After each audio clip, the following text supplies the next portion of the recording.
한 절씩 교독하고 마지막 절은 함께 읽겠습니다. 사무엘상 19장 1절부터 24절까지 말씀. 제 성경은 440쪽입니다. 구약성경 440쪽 사무엘상 19장 1절부터 우리 한 절씩 교독하겠습니다. 사울이 그의 아들 요나단과 그의 모든 신하에게 다윗을 죽이라 말하였더니 사울의 아들 요나단이 다윗을 심히 좋아하므로 그가 다윗에게 말하여 이르되 내 아버지 사울이 너를 죽이기를 꾀하시느니라. 그러므로 이제 청하노니 아침에 조심하여 은밀한 곳에 숨어 있으라. 내가 나가서 네가 있는 들에서 내 아버지 곁에 서서 내 일을 내 아버지와 말하다가 무엇을 보면 내게 알려주리라 하고 요나단이 그의 아버지 사울에게 다윗을 칭찬하여 이르되 원하건대 왕은 신하 다윗에게 범죄하지 마옵소서. 그는 왕께 득죄하지 아니하였고 그가 왕께 행한 일은 심히 선함이니이다. 그가 자기 생명을 아끼지 아니하고 블레셋 사람을 죽였고 여호와께서는 온 이스라엘을 위하여 큰 구원을 이루셨으므로 왕이 이를 보고 기뻐하셨거늘 어찌 까닭 없이 다윗을 죽여 무죄한 피를 흘려 범죄하려 하시나이까. 사울이 요나단의 말을 듣고 맹세하되 여호와께서 살아계심을 두고 맹세하거니와 그가 죽임을 당하지 아니하리라. 요나단이 다윗을 불러 그 모든 일을 그에게 알리고 요나단이 그를 사울에게로 인도하니 그가 사울 앞에 전과 같이 있었더라. 전쟁이 다시 있으므로 다윗이 나가서 블레셋 사람들과 싸워 그들을 크게 쳐 죽이매 그들이 그 앞에서 도망하니라. 사울이 손에 단창을 가지고 그의 집에 앉았을 때에 여호와께서 부리시는 악령이 사울에게 접하였으므로 다윗이 손으로 수금을 탈 때에 사울이 단창으로 다윗을 벽에 박으려 하였으나 그는 사울의 앞을 피하고 사울의 창은 벽에 박힌지라. 다윗이 그 밤에 도피하매 사울이 전령들을 다윗의 집에 보내어 그를 지키다가 아침에 그를 죽이게 하려 한지라. 다윗의 아내 미갈이 다윗에게 말하여 이르되 당신이 이 밤에 당신의 생명을 구하지 아니하면 내일에는 죽임을 당하리라 하고 미갈이 다윗을 창에서 달아내리매 그가 피하여 도망하니라. 미갈이 우상을 가져다가 침상에 누이고 염소털로 엮은 것을 그 머리에 씌우고 의복으로 그것을 덮었더니 사울이 전령들을 보내어 다윗을 잡으려 하매 미갈이 이르되 그가 병들었느니라. 사울이 또 전령들을 보내어 다윗을 보라 하며 이르되 그를 침상째 내게로 들고 오라. 내가 그를 죽이리라. 전령들이 들어가 본즉 침상에는 우상이 있고 염소털로 엮은 것이 그 머리에 있었더라. 사울이 미갈에게 이르되 너는 어찌하여 이처럼 나를 속여 내 대적을 놓아 피하게 하였느냐. 미갈이 사울에게 대답하되 그가 내게 이르기를 나를 놓아 가게 하라. 어찌하여 나로 너를 죽이게 하겠느냐 하더이다 하니라. 다윗이 도피하여 라마로 가서 사무엘에게로 나아가서 사울이 자기에게 행한 일을 다 전하였고 다윗과 사무엘이 나요스로 가서 살았더라. 어떤 사람이 사울에게 전하여 이르되 다윗이 라마 나요스에 있더이다 하매 사울이 다윗을 잡으러 전령들을 보냈더니 그들이 선지자 무리가 예언하는 것과 사무엘이 그들의 수령으로 선 것을 볼 때에 하나님의 영이 사울의 전령들에게 임하매 그들도 예언을 한지라.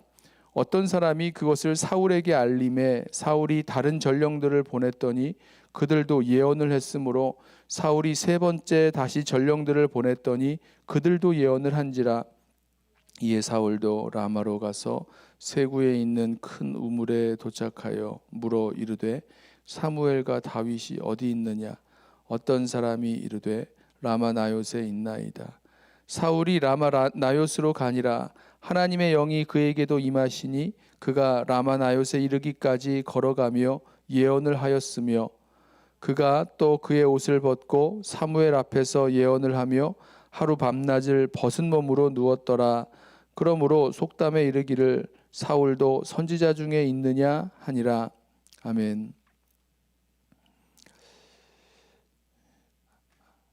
그동안 사울이 자신의 손으로 다윗을 죽이는 것보다 블레셋 사람의 손을 통해서 이 다윗을 죽게 한다거나 아니면 은밀하게 이 다윗을 죽이려는 그런 자신의 계획들을 진행해 왔는데, 오늘 19장부터는 사울이 그의 아들 요나단과 또 그 모든 신하들에게 말하기를 다윗을 죽이라, 아주 공개적으로 다윗을 죽이라는 명령을 합니다. 어떤 이유에서 다윗을 죽이려고 했는지 그것을 제대로 설명했는지는 모르겠습니다만은, 분명히 이 다윗을 죽이라는 그 명령을 들은 신하들은 어떤 의미에서 어떤 이유가 있던지 그 왕의 명령을 따라서 다윗을 죽여야 한다니까 죽이는 그 일을 따를 수밖에 없었겠죠. 그래서 계속해서 이 다윗을 죽이려는 그런 사울의 그 일에 힘을 보태고 또 그 일에 순종하게 됩니다. 복종하고 그 명령을 수행하게 됩니다.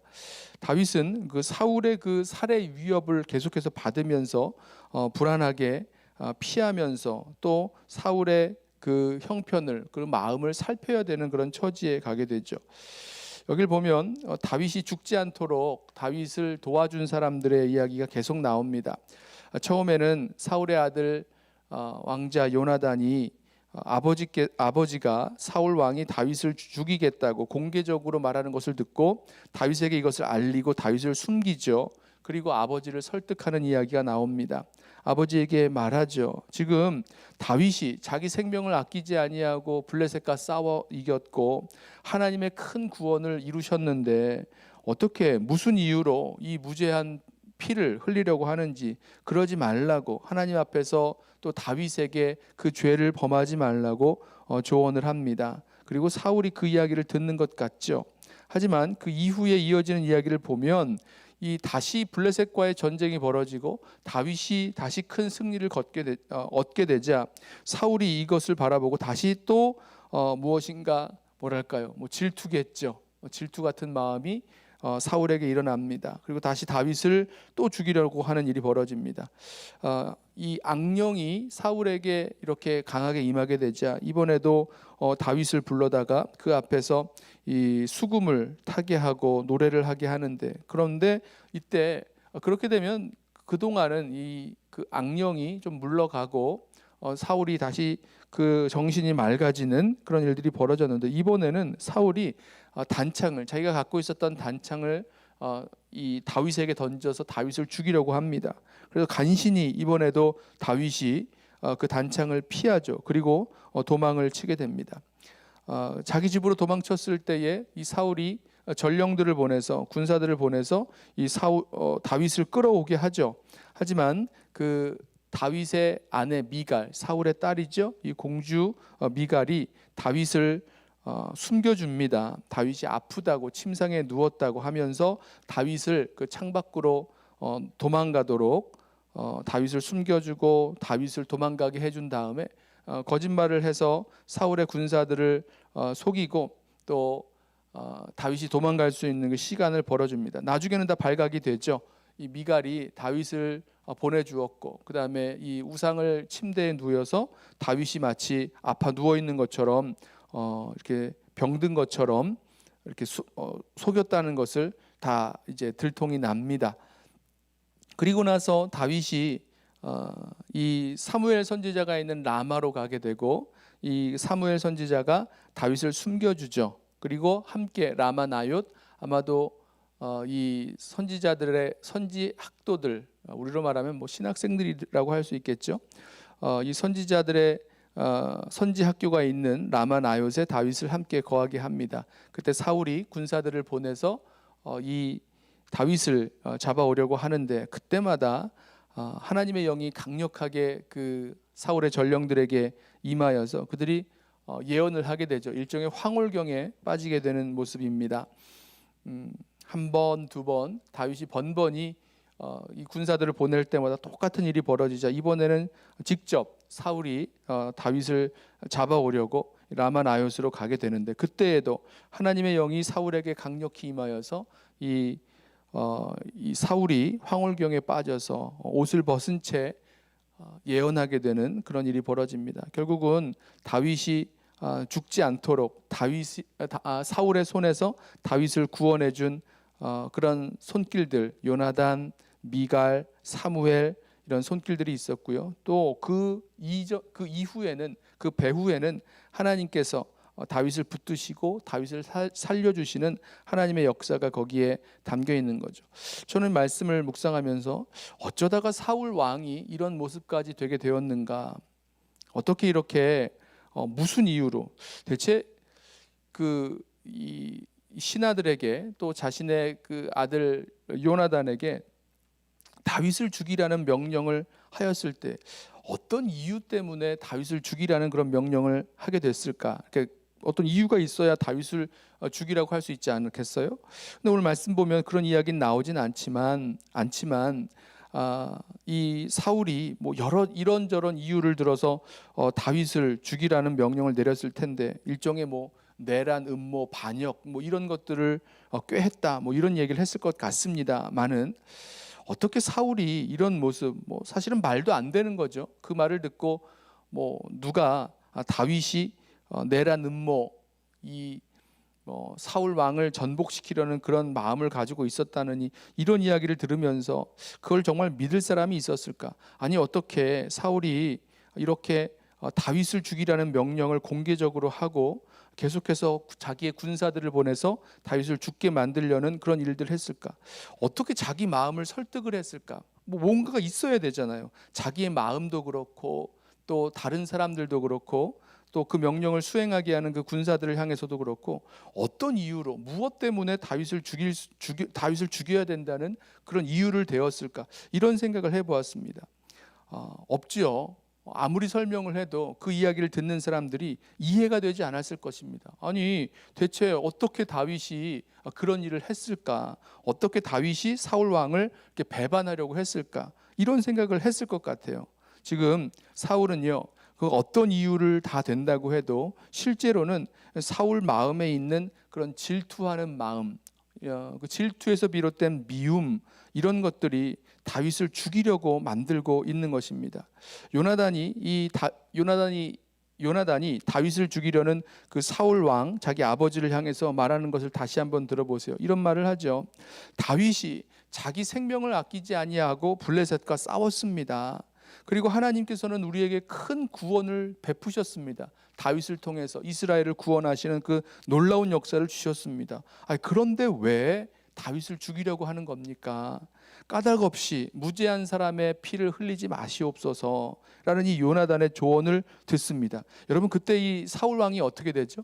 그 말을 듣고 내가 절대로 다윗을 죽이지 않겠다, 내가 정말 하나님의 살아계심을 두고 맹세하기를 절대로 다윗이 죽임을 당하지 아니할 것이다 라고 맹세까지 합니다. 그런데 그게 지켜지지 않죠. 다시 다윗이 전쟁에 나아가서 또 승리를 하게 되자 그 마음 가운데 또 다른 질투가 올라온 것 같습니다. 전쟁에서 크게 블레셋 사람을 쳐 죽이고 돌아오게 되자 그 이후에 사울이 이번에는 그 수금을 타는 다윗을 향해서 단창을 던져 죽이려고 해요. 그 질투, 그리고 이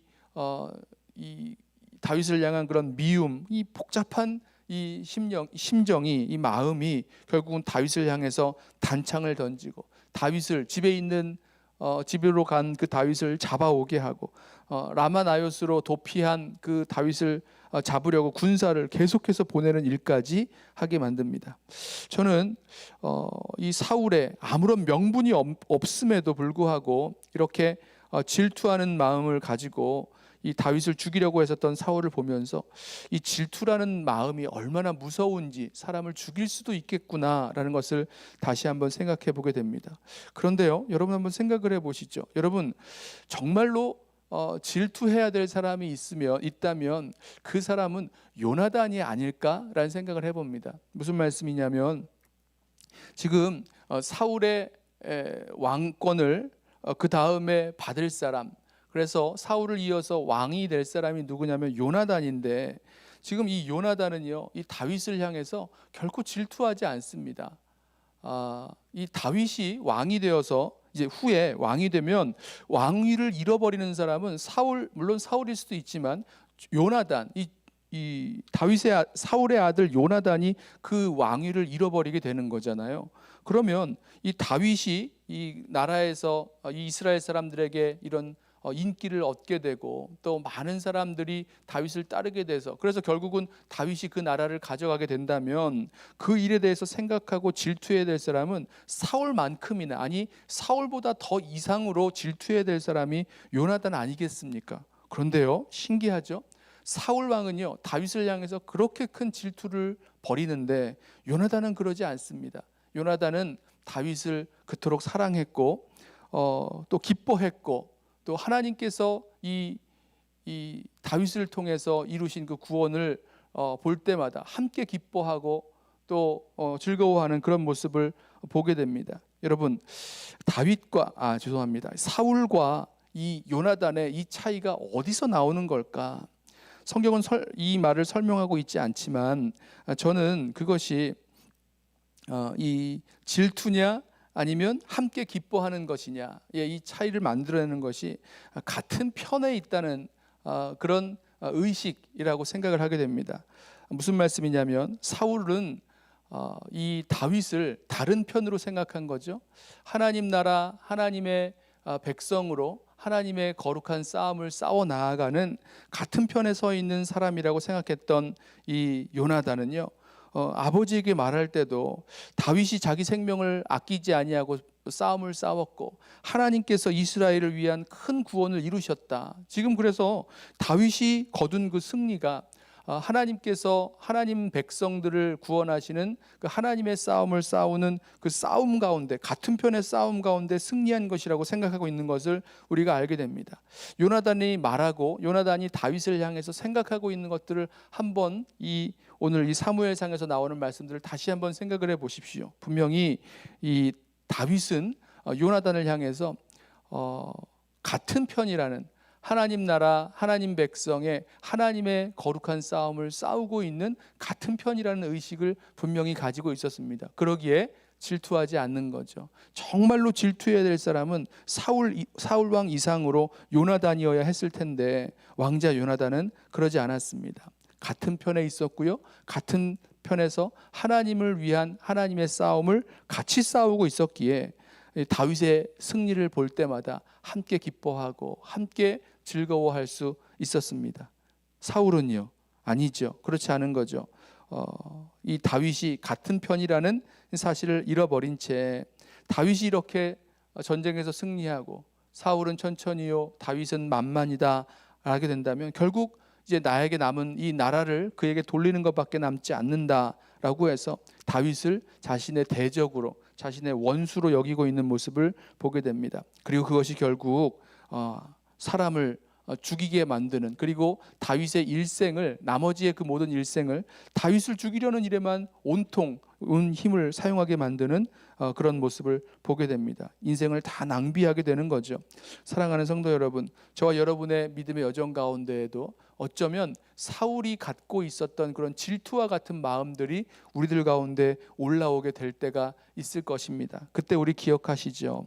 우리가 질투하는 그 대부분의 사람들은 하나님 나라에서 하나님의 그 거룩한 전쟁을 함께 감당하는 같은 편에 있는 사람들이라는 것입니다. 그랬을 때에 그것을 기억한다면 우리는 어떠한 승리를 경험하게 보더라도 그 승리를 향해서 부러워하고 또 질투하고 미워하게 되는 것이 아니라 함께 기뻐할 수 있을 것입니다.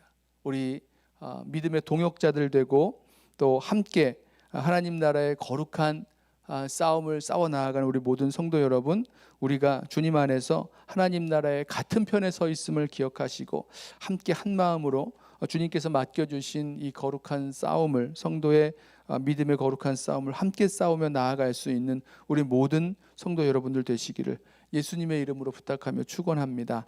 기도하겠습니다. 하나님 아버지, 사울 왕이 갖고 있었던 그 질투와 미움의 그 근원이 결국은 우리가 하나님 나라의 하나님 백성으로 하나님의 거룩한 전쟁을, 거룩한 싸움을 싸우고 있는 것을 잊어버린 채 살다가 그런 질투와 미움에 빠져버리고 말았던 모습을 보게 됩니다. 사울 왕이 그 인생 다 허비해 버렸고 다윗 하나 잡기 위해서 아무것도 하지 못한 채 그의 왕으로서의 그 모든 일들을 허무하게 끝내버린 그 모습들 바라보면서 주여 우리를 불쌍히 여기셔서 우리 심령 가운데 질투와 같은 마음들이 올라올 때마다 정말 우리가 같은 편에 서 있는, 그리고 하나님 나라의 그 선한 싸움을 우리가 함께 감당하고 있는 믿음의 공동체임을 기억하고 우리 나아가도록 우리 모두를 붙드시고 인도하여 주시옵소서. 내가 그 모든 일을 다 감당하고 내가 그 모든 영광을 거두어야 될 것이 아니라 우리가 함께 그 모든 일들을 감당하고 또 함께 싸움을 싸우며 나아가는 믿음의 귀한 동역자들인 것을 우리 다시 한번 기억하고 한 마음으로 또 주님 맡겨주신 사명 함께 잘 감당할 수 있는 믿음의 일꾼들로 우리를 세워 주옵소서. 감사하오며 예수님의 이름으로 기도드리옵나이다. 아멘. 오늘 주신 말씀 붙들고 우리 먼저 함께 기도하겠습니다.